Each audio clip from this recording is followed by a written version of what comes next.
유튜브로 읽는 박정희 전기 7권 개방형 대전략 대통령의 방황.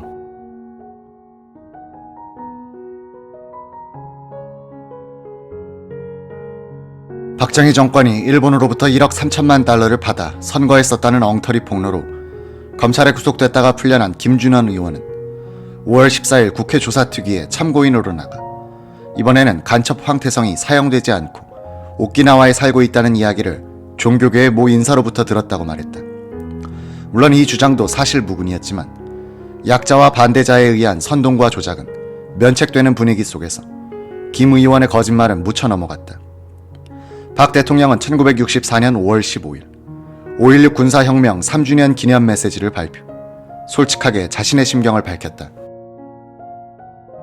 그러나 개혁과 재건의 도정에는 남마와 같이 얽힌 허다한 제약이 따랐고 불가항력적이며 파생적인 모든 애로가 겹쳐 혁명의 본질과 과업은 불가피한 차질을 면치 못했던 겁니다. 혁명 지도자의 한 사람으로서 국민 여러분과 더불어 실로 통분의 심해를 금할 길 없고 자신 자괴에 염을 억누를 길이 없습니다. 5월 16일 오후 서울 교동국민학교 교정에서는 야당이 주최한 5.16 군사혁명 비판 시국 강연회가 열렸다. 약 2만 명의 군중이 모인 이날 연사로 나온 송원영, 정일영, 김대중, 조재천, 조영규는 5.16은 총칼로 합헌 정부를 전복시킨 민주 역행이었다고 공격했다. 구국의 결단으로 통했던 5.16의 정통성이 도전받기 시작한 것이다.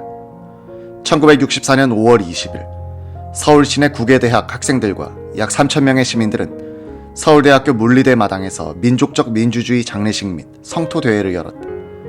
이들은 관을 메고 시내로 나와 최루탄을 쏘는 경찰과 맞서 돌을 던졌다. 이 시위는 박정희와 군인들의 감정을 건드렸다. 학생들이 읽은 조사, 선언문, 결의문은 야당 정치인들로부터 들어보지 못한 격렬한 문투였다. 윤천주 문교부 장관은 이들은 학생이 아니라 학생 정치인으로서의 행동을 보이고 있다고 규정했다. 다음날 새벽 환길수 대위가 지휘하는 1단의 공수부대원들이 총기를 휴대한 채 서울 형사지법 청사와 양원 판사집을 찾아가 시위 학생들에 대한 구속영장 기각에 항의하는 사건이 일어났다. 신문들은 무장군인 10여 명, 법원의 난입, 압력, 숙직실 점거식의 제목으로 크게 보도했다. 폭력이나 폭언의 행사는 없었고 난입, 점거란 표현도 과장된 것으로 밝혀졌으나 정부와 군은 다시 한번 언론의 문매를 맞았다. 정일권 총리 주재로 열린 안보관계 장관 및 군수뇌부 회의에서는 군인들의 행동에 대한 동정론이 우세했다.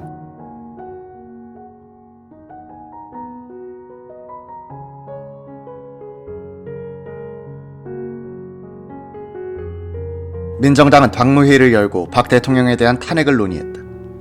김영삼 대변인은 살인적인 민생고, 살인적인 물가고, 온갖 부정 및 의혹 사건, 학원 안에서 최루탄을 발사한 사건, 군인들이 법원과 판사집에 들어가 영장 발부를 강요한 사건의 책임이 대통령에게 있기 때문에 탄핵을 제소하는 쪽으로 기울어졌다고 했다. 5월 22일 국회에서 김성은 국방장관은 언론의 과장 보도를 비판했다. 공수단 환길수 대위는 그날 근무를 마치고 사병 11명과 학생 데모에 관해 의견을 교환했고 격분한 나머지 새벽에 대기 중이던 앰뷸런스 편으로 또 근무 복장 그대로 법원과 판사집에 갔다. 사직당국의 미온적인 태도에 대해 항의하고 엄중 조치를 취해줄 것을 호소하려고 하는 것뿐인데 마침 법원에서 취재 중이던 기자들이 이 사건을 어마어마하게 보도한 것이다. 군인들에 대해서는 진상이 드러나는 대로 군법에 의해 다스리겠다. 이 일로 황길수 대위 등 8명이 구속되는데 황 대위는 군 영창에서 기자들에게 이런 말을 했다. 데모를 막다가 눈을 다친 웅영길 경위는 나의 전우다. 경관이 무슨 죄가 있는가? 양원 판사에게는 나쁜 짓 한 놈은 구속되어야 하고 그렇지 않으면 벌을 받지 않아야 한다면서 공정하게 처리해달라고 한 것뿐이다. 총기를 휴대한 것은 근무가 막 끝난 직후이기 때문이다. 군인도 국민의 한 사람으로 관청에 가서 진정할 수 있는 것 아닌가. 한 민족끼리 헐뜯고 불안이 계속되면 가난을 면할 길이 없다. 공수단이 법원과 판사집에 들어간 그날 중앙정보부원 3명이 수배 중이던 서울대 물리대 학생 송철원을 남산의 외딴 집으로 데리고 가 김중태가 어디 있느냐고 추궁하면서 구타한 뒤 돌려보내는 사건이 생겼다. 송군은 민족적 민주주의 장례식 때 조사를 읽은 학생이었다. 검찰은 열흘 뒤 새 정보부원을 구속했다.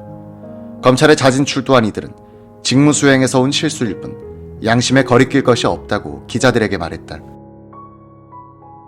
시위 학생들이나 체제 수호에 나선 군인, 정보부 요원들이나 나름대로의 가치관을 갖고 행동하고 있었다는 이야기이기도 하다. 사태가 학생들과 군인들의 대결로 치닫는 모습을 보이자 야당 안에서도 신중론이 제기되기 시작한다. 재밌는 것은 김영삼 민정당 대변인이 박 대통령에 대한 탄핵 제소를 강력하게 주장하는 등 가장 강경한 태도를 보인 반면 김대중 의원은 온건론을 보였다는 점이다. 김대중은 정치인들이 학생 데모에 기대를 걸 때 그것은 국회의 책임 포기이며 정치인의 타락이다 라고 말했다.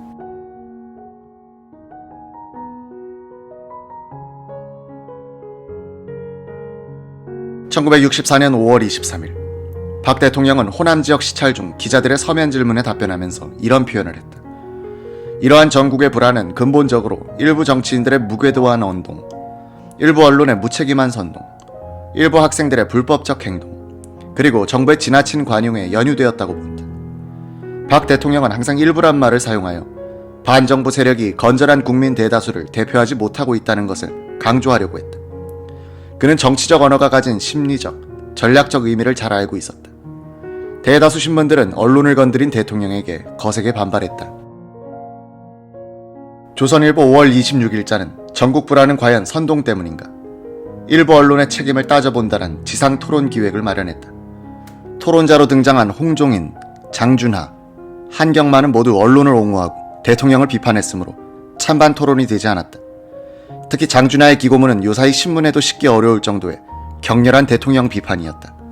일부를 인용한다. 대통령 박정희 씨, 당신이 그렇게도 거짓말과 실정을 거듭하였으면서도 대통령이 될 수 있었던 것. 당신들 집권자들의 부정과 부패가 그렇게 창일하였으면서도 계속 집권할 수 있는 것. 민생이 이렇게까지 파탄에 빠졌는데도 아직 당신들이 큰소리 칠 수 있는 것. 이 모든 것이 한국 언론이 당신들을 길러준 덕이 아닌가요? 당신들과 정사를 할 것 같던 한국 언론은 소용돌이치는 국민의 원성과 압력에 못 이겨 이제 깊은 악몽에서 깨어난 겁니다.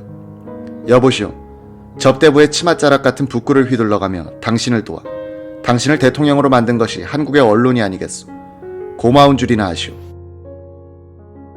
그 청렴하다고 소문이 높던, 그 강직하다고 정평이 있던 그 육군소장 박정희 씨라면 오늘의 이 사태를 정시하며 무엇을 할 수 있으리라고 생각해 본 일이 있는가요? 슬픕니다. 오늘의 그때 당신 같은 용기를 가진 그런 사나이가 없으니.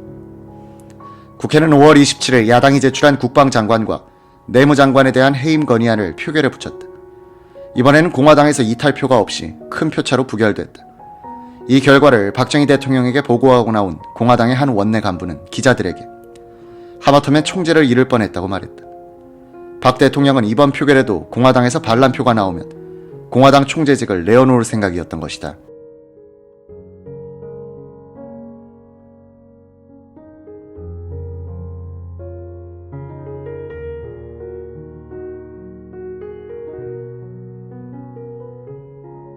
그 며칠 전 일요일 박 대통령은 쉬고 있던 박상길 대통령 대변인 집에 전화를 걸었다. 박정희의 대표 저작인 국가와 혁명과 나의 정리자인 박상길은 5월 초에 대변인으로 발탁됐다. 박 대변인의 어린 딸이 박 대통령의 직접 건 전화를 받아 혀짧은 말을 몇 마디 하더니 아빠 대통령이래 전화 받아 라고 했다. 전화기를 낚아챈 박상길에게 대통령은 뭘 하고 있소 하고 물었다. 그냥 쉬고 있습니다. 별일 없으면 지금 좀 들어오시오. 음산한 정세가 온누리를 덮고 있는 일요일에 그 너른 대통령 관저는 본관 전체를 통틀어 현관의 경호관 한두 사람 외에는 일찍 자도 눈에 띄지 않는 썰렁한 분위기였다. 박상길이 긴 복도를 지나 대통령 집무실에 들어섰다. 박 대통령은 넓은 바깥 정원을 멀거니 내다보고 있더니 이쪽으로 돌아서 무섭게 소파에 앉았다. 담배에 불을 당긴 그는 면목은 빨고는 재떨이에 담뱃재를 털면서 탁상 아래를 응시한 채 침묵했다. 노크 소리가 나고 이우락 비서실장이 들어와 박상길 맞은편에 앉았다. 박 대통령은 자세를 고쳐잡더니 입을 뗐다.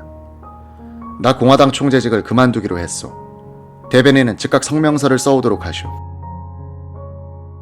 이우락 비서실장은 이렇게 말했다고 한다. 카카 참 잘하셨습니다. 진작 그렇게 하실 일입니다. 각하는 3천만 국민의 대통령이지 공화당만의 대통령이 아니십니다. 일화과 생각이 달랐던 박성길은 이렇게 말했다고 한다. 그런데 총재직 사임 성명이 아니라 대통령 사임 성명을 쓰는 게 좋을 것 같습니다. 각하는 공화당 공천으로 공화당 총재로서 대통령이 되신 것 아닙니까? 그런 총재직을 사임한다면 정당 정치, 의회 정치도 그만두시는 게 아닙니까? 싸우는 군단장이 전추는 계속하되 군단장은 사임하겠다. 이게 되겠습니까? 차라리 이렇게 말씀하시는 것이 어떻겠습니까? 내가 이런 뜻으로 혁명을 했고 대통령이 되어 이러이러하게 국가를 바로잡아 보려고 있는 애를 다 써봤는데 이런저런 장애 때문에 이대로는 도저히 이 자리를 감당할 수 없어 물러가겠노라 하시면 국민들이 그대로 받아주든지 아니면 그럴 수 없다고 하면 그럼 어떻게 하면 좋겠느냐? 무슨 반응이 있지 않겠습니까? 받아주면 깨끗이 물러나시고 그렇지 않으면 불란서의 드골처럼 비상대권을 요구해 보시든지 무슨 수가 있지 않겠습니까? 박 대통령은 박상길의 눈을 뚫어지게 쏘아보며 묵묵히 듣고 있더니 이렇게 말하는 것이었다. 알았소. 당장 그 드골 헌법을 정리해서 내게 가져오도록 하시오. 의외로 일은 싱겁게 끝났다. 며칠 뒤 박상길은 드골 헌법을 분석한 자료를 가지고 부름만 기다리고 있다가 집무 시간이 파할 무렵 슬그머니 대통령 집무실에 들렀다. 박 대통령은 아무 반응이 없었다.